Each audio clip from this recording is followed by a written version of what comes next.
नमस्कार, मैं हूं संगीता सिंह और आप देख रहे हैं हमारा खास कार्यक्रम दिल्ली एनसीआर दिन भर। इस बुलेटिन में हम आपको दिखाएंगे दिल्ली एनसीआर से जुड़ी तमाम बड़ी खबरें, लेकिन सबसे पहले एक नजर अब तक की सुर्खियों पर। एमसीडी को लेकर विधानसभा में डिप्टी सीएम मनीष सिसोदिया ने केंद्र सरकार को घेरा। पीएम मोदी पर कसा तंज, बोले देश की सबसे बड़ी पार्टी सबसे छोटी पार्टी से डरी। यूक्रेन से लौटे छात्रों की केंद्र सरकार से गुहार, भारत में एडमिशन देकर पढ़ाई पूरी करने में करे मदद। जंतर मंतर पर इकट्ठा होकर केंद्र सरकार का जताया आभार। दिल्ली से सटे गाजियाबाद में पिता ने अपनी ही 2 मासूम बेटियों पर चाकू से किया हमला, पत्नी से विवाद के चलते उठाया कदम। दिल्ली पुलिस ने महिला सहित 2 साइबर अपराधियों को दबोचा, फोन के जरिए लोगों का क्रेडिट कार्ड करते थे हैक, लोगों को लगाया लाखों का चूना। बाइक बोट स्कैम मामले में नोएडा पुलिस की बड़ी कार्रवाई, घोटाले के मास्टरमाइंड की 2 करोड़ की संपत्ति जब्त, गैंगस्टर एक्ट के तहत कार्रवाई। दिल्ली के तीनों नगर निगम के एकीकरण का बिल आज संसद में पेश कर दिया गया है। इसे लेकर दिल्ली के डिप्टी सीएम मनीष सिसोदिया ने विधानसभा में केंद्र सरकार पर जमकर निशाना साधा। इस दौरान मनीष सिसोदिया ने न सिर्फ पीएम मोदी पर तंज कसा, बल्कि ये ऐलान भी किया है कि एमसीडी के चुनाव किसी भी वक्त करवाए जाएं, आम आदमी पार्टी की ही इन चुनावों में जीत होगी।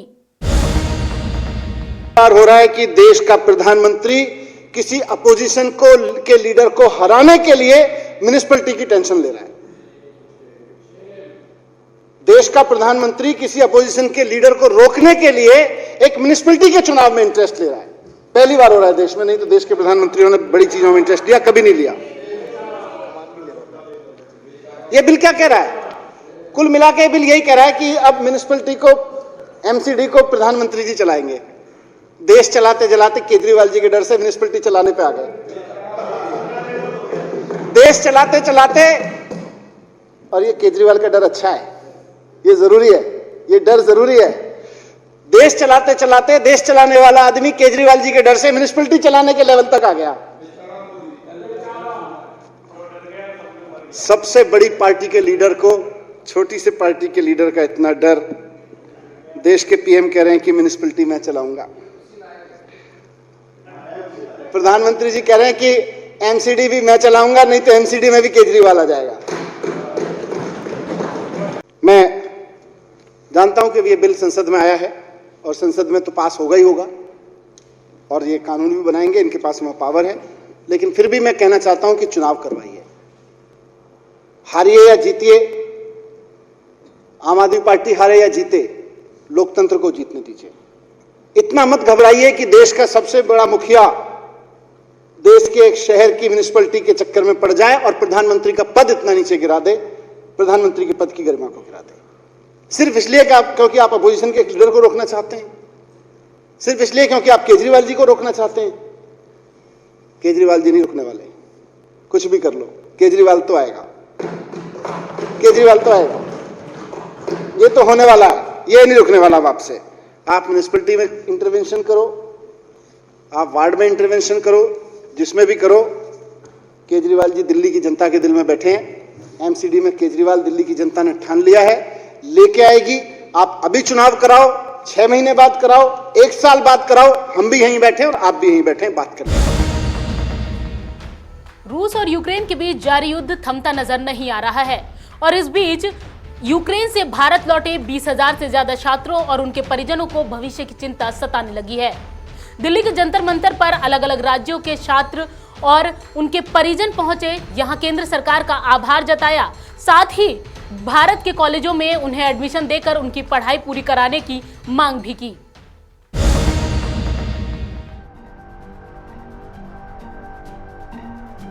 रूस और यूक्रेन के बीच जारी युद्ध थमने के कोई आसार नजर नहीं आ रहे हैं।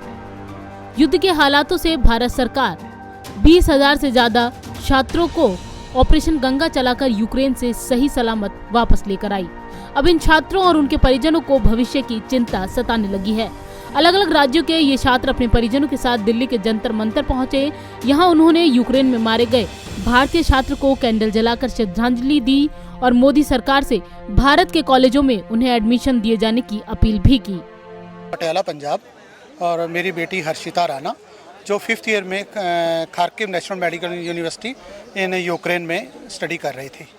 तो जो वार जोन हुआ उसमें मोदी जी ने हमारे बच्चों को तो वो सेफली इंडिया ले आए, बट अब आज की डेट में उनको ਅੱਜ ਦੇ ਟਾਈਮ 'ਚ ਜਿਹੜਾ ਬੱਚਿਆਂ ਨੂੰ ਐਜੂਕੇਸ਼ਨ ਦੀ ਨੈਕਸਟ ਪ੍ਰੋਬਲਮ ਆ ਰਹੀ ਹੈ, ਕਿਉਂਕਿ ਯੂਕਰੇਨ ਔਰ ਰੂਸ ਦਾ ਜਿਹੜਾ ਪ੍ਰੋਬਲਮ ਚੱਲ ਰਹੀ ਹੈ ਉਹ ਇਮੀਡੀਏਟ ਸੋਲਵ ਹੋਣ ਵਾਲੀ ਨਹੀਂ ਲੱਗ ਰਹੀ। ਵੀ ਉਸ ਦਰਮਿਆਨ ਸਾਡੇ ਬੱਚੇ ਜਿਹੜੇ ਨੇ ਉਹ ਆਪਣੀ ਸਟੇਟ ਦੇ ਵਿੱਚ ਜਾਂ ਮੋਦੀ ਜੀ ਸਾਨੂੰ ਕਿਸੇ ਵੀ ਸਟੇਟ ਵਿੱਚ ਸਾਨੂੰ ਐਡਮਿਸ਼ਨ ਜਾਂ ਉਹਨੂੰ ਪੂਰਾ ਕਰਨ ਵਾਸਤੇ ਸਾਨੂੰ ਕਿਤੇ ਦੇਣ ਤਾਂ ਬਹੁਤ ਮਿਹਰਬਾਨੀ ਹੋਵੇਗੀ। ਪੰਜਾਬ ਮੇਰੀ ਬੇਟੀ ਪਟਿਆਲੇ ਤੋਂ ਗੁਰਲੀਨ ਕੌਰ ਜਿਹੜੀ ਕਿ 5ਵੇਂ ਸਾਲ ਦੇ ਵਿੱਚ ਖਾਰਕਿਵ ਨੈਸ਼ਨਲ ਮੈਡੀਕਲ ਯੂਨੀਵਰਸਿਟੀ ਦੇ ਵਿੱਚੋਂ MBBS ਦੀ ਪੜ੍ਹਾਈ ਕਰ ਰਹੀ ਸੀ। ਅਸੀਂ ਮੋਦੀ ਜੀ ਦਾ ਤਹਿ ਦਿਲੋਂ ਧੰਨਵਾਦ ਕਰਦੇ ਹਾਂ ਸਾਰੇ ਕਿ ਉਹਨਾਂ ਨੇ ਮਿਸ਼ਨ ਗੰਗਾ ਦੇ ਤਹਿਤ ਬੱਚਿਆਂ ਨੂੰ ਬੜੀ ਸੇਫ ਪੰਜਾਬ ਦੇ ਵਿੱਚ ਤੇ ਭਾਰਤ ਦੇ ਕੋਨੇ-ਕੋਨੇ ਦੇ ਵਿੱਚ ਉਹਨਾਂ ਨੂੰ ਲੈ ਕੇ ਆਏ। ਹੁਣ ਸਾਡੀ ਇਹੋ ਹੀ ਉਹਨਾਂ ਨੂੰ ਇੱਕ ਗੁਜ਼ਾਰਿਸ਼ ਹੈ, ਬੇਨਤੀ ਹੈ ਕਿ ਉਹ ਹੁਣ ਜਿੱਥੇ ਉਹਨਾਂ ਨੇ ਬੱਚਿਆਂ ਦੀ ਲਾਈਫ ਨੂੰ ਸੇਵ ਕੀਤਾ, ਬਚਾਇਆ, ਤਾਂ ਹੁਣ ਉਹਨਾਂ ਦੇ ਫਿਊਚਰ ਨੂੰ ਵੀ ਉਹ ਬਚਾਉਣ, ਉਹਨਾਂ ਦੀਆਂ ਡਿਗਰੀਆਂ ਉਹਨਾਂ ਨੂੰ ਮਿਲਣ ਤਾਂ ਕਿ ਜਿਹੜੀ ਬੱਚਿਆਂ ਦੀ ਪੜ੍ਹਾਈ ਕੀਤੀ ਹੋਈ ਹੈ ਉਹ ਜਾਈ ਨਾ जावे। यूक्रेन से लौटे इन हजारों भारतीय छात्रों के सामने अब युद्ध की वजह से पढ़ाई पूरी न हो पाने का संकट आ खड़ा हुआ है। इन छात्रों को सरकार से उम्मीद है कि उन्हें भारत में ही मेडिकल की पढ़ाई पूरी करने के लिए सरकार मदद करेगी, जिससे इनकी इतनी सालों की मेहनत और भविष्य खराब न हो। मेरा नाम सान्या है और मैं 3rd ईयर में हूँ इवानो फ्रैंकिस नेशनल मेडिकल यूनिवर्सिटी से। हम गवर्नमेंट से ये रिक्वेस्ट करते हैं कि हमें यहाँ पे या तो हमें यहाँ पे एडमिशन दिला दिया जाए, क्योंकि वहाँ पे हमें नहीं पता कि वॉर कब रुकेगी और कैसी सिचुएशन होगी। इस वजह से हमारी स्टडीज़ का बहुत ज़्यादा लॉस हो रहा है और MBBS पूरी ऑनलाइन नहीं निकल सकती है, हमें अपने प्रैक्टिकल्स भी करने हैं। तो हमारी दूसरी रिक्वेस्ट ये है कि जितने टाइम तक अगर एडमिशन नहीं हो पा रहा है तो हमारे यहाँ पे प्रैक्टिकल क्लासेस स्टार्ट कर दी जाए। शिवम, मैं खारकिव नैशनल मैडिकल यूनिवर्सिटी तो हाँ तो मैं भी वॉर जोन च रहा एक थोड़े टाइम ਲਈ। मैं 3 मार्च ਨੂੰ ਵਾਪਸ ਆਇਆ ਮਿਸ਼ਨ ਗੰਗਾ ਦੇ ਥਰੂ, ਜਿਹਦੇ ਕਰਕੇ ਮੈਂ ਮੋਦੀ ਸਾਹਿਬ ਦਾ ਬਹੁਤ ਧੰਨਵਾਦੀ ਹਾਂ। ਤੇ ਹੁਣ ਅੱਗੇ ਅਸੀਂ ਚਾਹੁੰਦੇ ਹਾਂ ਕਿ ਸਾਨੂੰ ਇੰਡੀਅਨ ਮੈਡੀਕਲ ਕਾਲਜ ਸਾਨੂੰ ਕਿਤੇ ਸੀਟਸ ਦੇਣ ਤਾਂ ਕਿ ਸਾਡਾ ਅੱਗੇ ਦਾ ਫਿਊਚਰ ਖਰਾਬ ਨਾ ਹੋਏ। ਸਾਡੀ ਫਿਲਹਾਲ ਤਾਂ ऑनलाइन क्लासेस चल रही है, पर वो सिर्फ फॉर्मैलिटी क्लासेस है। टीचर्स बंकर्स ने तो वो सिर्फ 10-10 मिनट पढ़ाते हैं तो कहते कि तुसी अपने आप सैल्फ स्टडी करो। तो इस करके सानू नहीं लग रहा कि असी इस तरह पढ़ के अगे अपने एग्जाम्स क्लीयर कर सकते हैं। तो असी चाहते हैं कि सानू एडमिशन देन सीट। दिल्ली के जंतर मंतर पर parents association of Ukraine MBBS student के बैनर तले कई छात्र और उनके परिजनों ने सरकार की ओर से चलाए गए ऑपरेशन गंगा के लिए आभार व्यक्त किया। साथ ही सरकार से बच्चों की पढ़ाई सुचारू रूप से जारी रखने के लिए मदद भी मांगी। ऐसे में देखना होगा कि सरकार इन छात्रों के भविष्य के लिए क्या फैसला लेती है। दिल्ली से कमल कुमार कंसल के साथ संगीता सिंह की रिपोर्ट, नवोदय टाइम्स। दिल्ली से सटे गाजियाबाद में एक पिता की घिनौनी करतूत सामने आई है। यहाँ एक शख्स ने अपनी पत्नी से मामूली से झगड़े के बाद अपनी 2 मासूम बेटियों पर चाकू से हमला कर दिया। इस हमले में दोनों बेटियां बुरी तरीके से घायल हुई हैं और अस्पताल में उनकी नाजुक स्थिति बनी हुई है। गाजियाबाद के लोनी बॉर्डर इलाके से एक सनसनीखेज घटना सामने आई है, जिसने पूरे इलाके में दहशत फैला दी। जानकारी के अनुसार थाना लोनी बॉर्डर के टिला शहबाजपुर गांव में एक शख्स अपनी 2 बेटियों की गर्दन काटकर उन्हें घायल कर दिया। घटना के बाद से छोटी बेटी की हालत गंभीर बनी हुई है। सर मुझे तो पता ही नहीं, पर बच्चे बता रहे, मेरी लड़की बता रही बड़ी वाली चाकू था। अच्छा, दूसरी बच्चे की कैसी हालत है, वो कहाँ है? उसकी तो बहुत ज्यादा है, उसके तो मेरे देवर ताऊ चाचा के इनके भैया वो लेके गए हैं और उसको तो मुझे पता ही नहीं। अच्छा, लड़ाई का कोई कारण, कोई विवाद, आर्थिक तंगी या कुछ और? लड़ाई का यही कारण था, बदलो काम नहीं करते कहीं भी, दिन भी दारू पीते, रात भी दारू पीते। मैं कमाने जाती हूँ, मुझसे भी पैसे मांगते हैं। सही बताइए बिल्कुल। आप 2 अवसर रुका रहा, मैंने गुड़गांव जब बाल कटवाना जाऊंगा मैं। अच्छा, किसके बाल को के उतरवाने? अच्छा, जो मैं ना रुकूं यहाँ पे, मैं तो आई क्यों यहाँ आज के तक मैं ये हाथापाई होगी। बहुत है। हाँ वो चौक में बक्की। तो बहन की गर्दन की पार्टी हुआ क्या रोल? लड़की के क्या 200? कितनी साल की उम्र है लौंडिया की? 6 साल की है। दोनों की काट दी? दोनों की? एक की 11 साल है। काहे तो काटी? चक्कू देखो। मेरे पापा ने पहले तो मेरी मम्मी को बात करने में फंसा दिया, फिर मैं मम्मी कहने लगी क्या चल, फिर पापा कह रहे यहीं बैठ, जब मम्मी कहने लगी हम तो जा रहे, फिर ये आए हैं भैया और फिर ये बोलने लगे कि छोड़ दो, फिर मम्मी ये जब कुछ काम के लिए आए तो मम्मी और मैं और मेरी छोटी बहन जा रहे हैं, तो पापा ने पहले गली में लड़ाई करी, मम्मी में मार रहे पीट रहे हैं, फिर हम कुछ हमें खींच कर ले गए, फिर अंदर से कुंडी लगा ली, बाहर भाग के कुंडी खोल रहे हैं, खोल लिया, हम गली तक आए हैं, फिर पापा ने हमारी गली में नाड़ काट दी, मेरी बहन की सबसे ज़्यादा काटी। किस बात? उसके भी चोट लगी, छोटी बहन के भी? हाँ उसके ज़्यादा मरने की हालत हो रही है उसकी।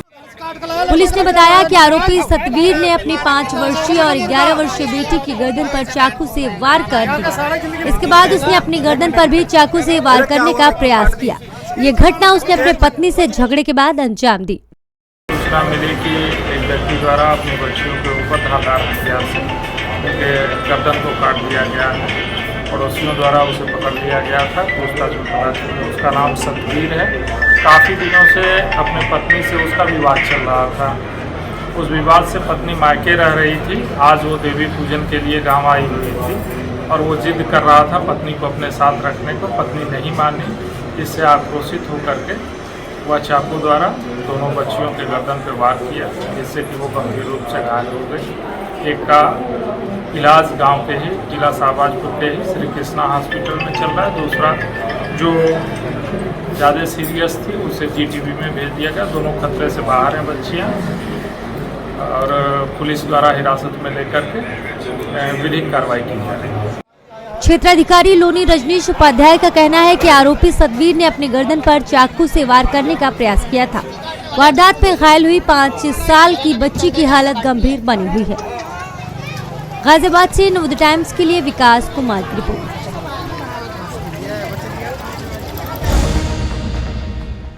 दिल्ली पुलिस ने साइबर क्राइम में लिप्त एक महिला समेत 2 आरोपियों को धर दबोचा है। ये फोन के जरिए लोगों का क्रेडिट कार्ड हैक करने में माहिर हैं और लोगों को लाखों रुपए का चूना लगा चुके हैं। बाहरी जिले के साइबर थाना के पुलिस टीम ने एक महिला सहित 2 साइबर अपराधियों को गिरफ्तार करने में कामयाबी पाई है। इस मामले में गिरफ्तार आरोपी की पहचान सूरज सिंह के रूप में हुई। ये उत्तम नगर के मोहन गार्डन इलाके का रहने वाला है। इनके पास से साइबर अपराध में इस्तेमाल 4 मोबाइल फोन, 2 सिम कार्ड बरामद किए गए। पूछताछ में पता चला कि दोनों आरोपी पड़ोसी और दोस्त थे। महिला आरोपी ने खुलासा किया कि वो एक कॉल सेंटर में काम करती थी, जहां उसने हैकिंग साइबर अपराध सीखा और कम समय में पैसे कमाने के लिए उसने अपने दोस्त सूरज सिंह राठौर के साथ मिलकर लोगों के क्रेडिट कार्ड हैक करने की साजिश रची। इसमें हमने एक लेडी और एक जेंट्स को अरेस्ट किया है। ये साइबर कंप्लेंट आई थी हमारे पास। IDBI और SBI बैंक के कुछ क्रेडिट कार्ड्स हैं, उसमें फ्रॉड हो रहा था। कुछ जो थे उनके साथ चीटिंग हुई है। अबाउट 1.5 लाख या 2 लाख की चीटिंग हो गई थी। उसके बाद फिर हमारे जो साइबर के इंचार्ज हैं इंस्पेक्टर संदीप है, टीम बना के उन्होंने काम किया और उसमें उन्होंने इसमें पता किया कि इसमें जीमेल जो है, जीमेल अकाउंट है, वो उनका कॉम्प्रोमाइज़ हुआ था। तो इसमें जो मोडस ऑपरेंडी था, वो जीमेल का जो पासवर्ड था वो काफ़ी इजी रखा हुआ था। जो फ़ोन नंबर था वही पासवर्ड रखा हुआ था। तो इसमें क्या हुआ कि जो एक लेडी है जो पहले कॉल सेंटर में काम करती थी, उसने कुछ साइबर इनका डाटा इकट्ठा किया था क्रेडिट कार्ड का और उसके थ्रू ये उनका पासवर्ड लगा के इसमें से इसको हैक करके उसके फ़ोन को जीमेल हैक करके उसका OTP चेंज करके उससे पैसे क्रेडिट कार्ड से निकाल रहे थे। तो इसमें हमने दो को गिरफ्तार किया है। ये दोनों फ्रेंड है। इसमें एक सूरज सिंह राठौर लड़का है जो मोहन गार्डन का रहने वाला है और एक इसमें लेडी है। इसमें आगे हम और भी तफ्तीश कर रहे हैं और आगे भी इसमें हम और भी अरेस्ट करेंगे, जिससे और भी पर्दाफाश होगा इसमें। दोनों आरोपियों ने हैकिंग साइबर क्राइम में शामिल होने का खुलासा किया और उनकी निशानदेही पर अपराध में इस्तेमाल 2 सिम कार्ड, 4 मोबाइल फोन बरामद किया गया। इस मामले में पुलिस दोनों आरोपियों को गिरफ्तार कर आगे की जांच में जुट गई है। दिल्ली से नवोदय टाइम्स के लिए नवीन कुमार की रिपोर्ट। देश भर के करीब 2.25 लाख लोगों से अरबों रुपए की ठगी करने वाले लोगों के खिलाफ नोएडा पुलिस ने बड़ी कार्रवाई की है। पुलिस ने बाइक बॉट स्कैम के मास्टरमाइंड की 2 करोड़ रुपए की संपत्ति जब्त की है। पुलिस ने ये कार्रवाई गैंगस्टर एक्ट के तहत की है। देश भर के करीब 2.25 लाख लोगों से अरबों रुपए की ठगी करने वालों के खिलाफ गौतम बुद्ध नगर पुलिस ने फिर बड़ी कार्रवाई की है। दरअसल बाइक बोर्ड कंपनी में निदेशक रहे राजेश भारद्वाज की 2 करोड़ रुपए की संपत्ति मंगलवार को कमिश्नरेट पुलिस ने जब्त की। नोएडा के सेक्टर 121 में स्थित क्लियो काउंटी हाउसिंग सोसाइटी के फ्लैट को जब्त कर लिया गया है। फ्लैट के बाहर पुलिस ने नोटिस चस्पा कर दिया है। राजेश भारद्वाज घोटाले में बराबर का हिस्सेदार है। 14 एक गैंगस्टर अधिनियम के तहत अपराध से अर्जित संपत्तियों को कुर्क करना शासन की प्राथमिकताओं में से एक है। इसी के क्रम में बाइक बोर्ड प्रकरण, जो एक बड़ा घोटाला हुआ था जिसमें कई अभियुक्त जेल गए हैं, उसी में एक अभियुक्त राजेश भारद्वाज, जिसके ऊपर गैंगस्टर एक्ट के तहत कार्रवाई की गई थी। इस गैंगस्टर एक्ट के तहत कार्रवाई के पश्चात 14 एक गैंगस्टर अधिनियम के तहत विशेष न्यायालय पुलिस आयुक्त महोदय गौतम बुद्ध नगर के आदेश के क्रम में इसकी सेक्टर 121 नोएडा में एक कीमती फ्लैट जिसका मूल्य लगभग 1 करोड़ 82 लाख रुपए है, उसको कुर्क किया गया है। उसको कुर्क करके राज्य हित में कुर्क कर लिया गया है। आगे पूर्व में भी बाइक बोर्ड से संबंधित अभियुक्तों के विरुद्ध कार्रवाई 14 एक की गई है। माफियाओं और अपराधियों के विरुद्ध इस प्रकार की कार्रवाई आगे भी जारी रहेगी। गौतम बुद्ध नगर पुलिस कमिश्नरेट की ओर से बताया गया कि राजेश भारद्वाज ने बुलंदशहर के सैकड़ों निवेशकों को झांसा देकर ठगी की घटनाओं को अंजाम दिया था। राजेश मूल रूप से बुलंदशहर के खुर्जा कस्बे का रहने वाला है। बता दें कि बाइक बोर्ड घोटाले में शामिल सभी आरोपियों के खिलाफ गैंगस्टर एक्ट के तहत कार्रवाई हो रही है। आरोपियों पर गैंगस्टर एक्ट के तहत मुकदमा दर्ज है। इन सभी की जमानत याचिकाएं पहले जिला न्यायालय और फिर इलाहाबाद हाईकोर्ट से खारिज हो चुकी हैं। नवोदय टाइम्स के लिए अनिल चौधरी की रिपोर्ट। हमारे इस खास बुलेटिन में फिलहाल इतना ही। बाकी खबरों के लिए जुड़े रहें हमारे साथ और देखते रहें नवोदय टाइम्स टीवी। मुझे दीजिए इजाजत।